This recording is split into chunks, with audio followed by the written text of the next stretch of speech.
Let's go. I just got out of Evil Dead Burn. And boy, I must tell you, this movie has you on edge from beginning to the end. Without further ado, let's talk about it. You are my dead bud. You are my dead bud.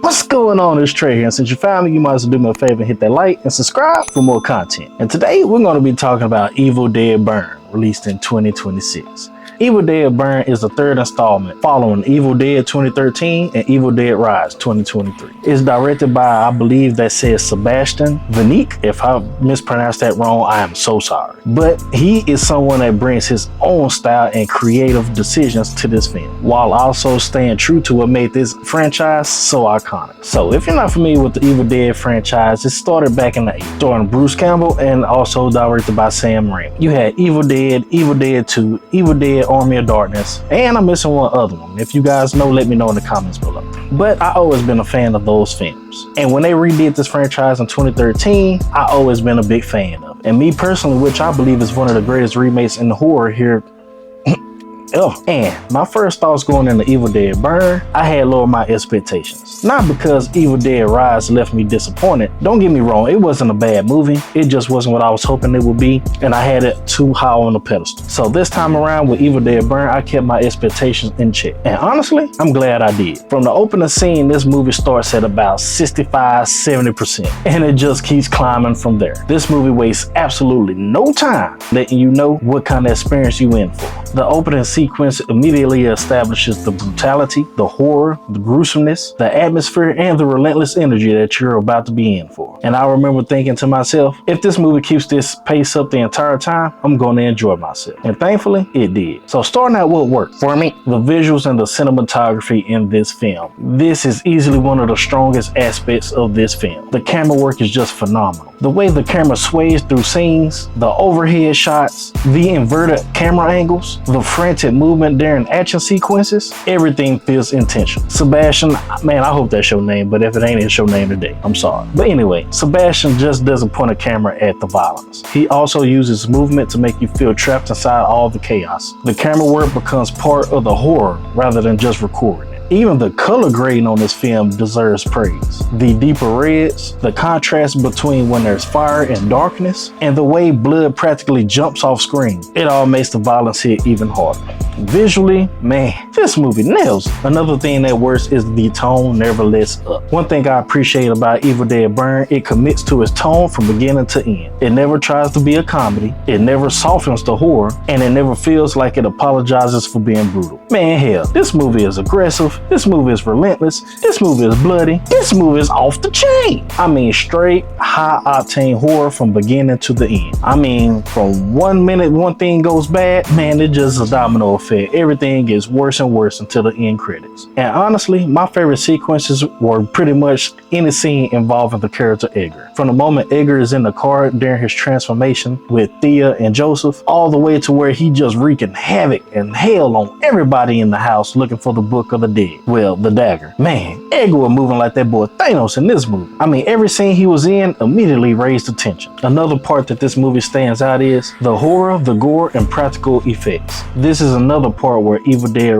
Burns fully shines. This movie here gives fans exactly what they're coming for. Horror fans at that. Blood, guts, and carnage candy, as well as buckets of practical effects. The kills feel brutal because they look tangible. The makeup work is fantastic, especially with the Deadites and their transformations and, you know, the body modifications that Deadites have to go through. You can tell it's practical because it looks too doggone good and too doggone real. And that's just what's really most important to me. for me. The movie relies heavily on practical effects instead of just trying to drown everything in CGI. And yes, CGI is used in a few moments, but don't worry, we're gonna get into that. But for majority of the movie, you can actually feel the craftsmanship behind every transformation and every gruesome kill. And honestly, to me, practical effects will always age better than heavy CGI. And this movie here is another great example why. And last but not least, what also works for me is the acting and direction. This cast here absolutely commits. You have our main cast of Joseph, Alex, Susan, and Edgar. And every major performance feels believable. Whether it's grief, panic, fear, or hell, just pure desperation. Everyone sells the situation. At first, I genuinely cared if the characters would survive or live or die. And Sébastien deserves a lot of credit for that as well too. His direction in this film just feels confident from start to finish. He understands Evil Dead isn't just about gore. It's about tension, momentum, and making the audience feel that the nightmare is never going to stop. And what I really appreciate is he clearly respects the tone of the 2013 Evil Dead while still adding on his own twist and flavor to it. He doesn't copy Fede Alvarez, he just builds onto that foundation. And in this film, there are even moments of dark humor also, especially from the grandmother, that actually works. And during these moments, instead of ruining the tension, those one-liners make you laugh out nervously before immediately throwing you back into the horror. And another thing I also loved about Sébastien's direction is how the Deadites were portrayed. Here, they don't feel like ordinary possessed people. They feel like an unstoppable force of nature. And once they after something, they don't stop. And that relentless approach there makes them far more intimidating than the other entries. But we got to. Moving on to what doesn't work for me. First and foremost, I would have to say is the story. Now, don't get me wrong, this isn't a bad story. But hey, let's be honest, there isn't a whole lot in the Evil Dead formula. You ignore the warning, you find this book that's barbed wired and covered in trash bags and buried underground. You open it, you see all the warning labels that say do not read the book, throw it away, burn it, get the hell away from it. You ignore those warnings, you open it, then there's more warnings telling you not to read from it, you read from it, and then all hell breaks loose. I mean, that's pretty much it to Evil Dead. But it works. To me, because everything else in this film is so strong, I couldn't help but just wishing that there was a little bit more depth to this story. I mean, not enough to slow the movie down, just enough to give that emotional moments a little bit more weight. But still, for what this movie was trying to accomplish, this story here serves its purpose. Cause let's be honest, most of us showed up for the blood, the Deadites, and the horror anyway. Also, one other thing that doesn't work in this film is some character decisions. Like every Evil Dead movie, some of these decisions will have you yelling at the screen. The biggest one, like I mentioned earlier, you find this creepy looking book, it's all wrapped up, hidden, covered in trash bags, covered in warning labels, telling you not to open it.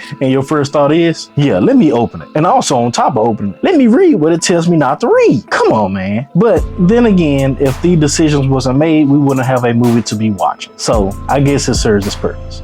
And one last thing that doesn't work for me, this might be a minor spoiler, but not really a big. And that's my biggest disappointment comes from the final Deadite boss battle, if you want to call it that. Not necessarily the final battle itself, just the final boss. Because the battle itself had emotion and tension and stakes. But honestly, the creature design just didn't work for me. After praising the practical effects for nearly the entire movie, the final boss shifts into a CGI heavy skeleton type film, and that just doesn't have the same impact. And by it having that type of creature, it just never reached for that nightmare fuel that I was hoping and anticipating. But don't get me wrong, the final fight with Alex and that creature is good, and it goes for all the emotion. But visually, this is where I just think it missed. An opportunity to create one of those nightmare fuel horror creatures that we have gotten from other movies before. And also the potential to be one of the most memorable Deadites in the franchise. But my final thoughts, at the end of the day, Evil Dead Burn reminded me why I fell in love with this franchise to begin with. It doesn't waste time trying to reinvent the wheel. It simply takes what already works and have worked in the past and turns the notch up to 11. Hell, maybe 20. And it consistently delivered one brutal set after another. The practical effects in this film are fantastic, and this is the best camera work in the whole entire franchise. The performances are committed, the direction is on point, and the tone never lets up. Is this movie perfect? No. But me personally, I would have liked a much better story and a final creature design. But if you're an Evil Dead fan looking for blood,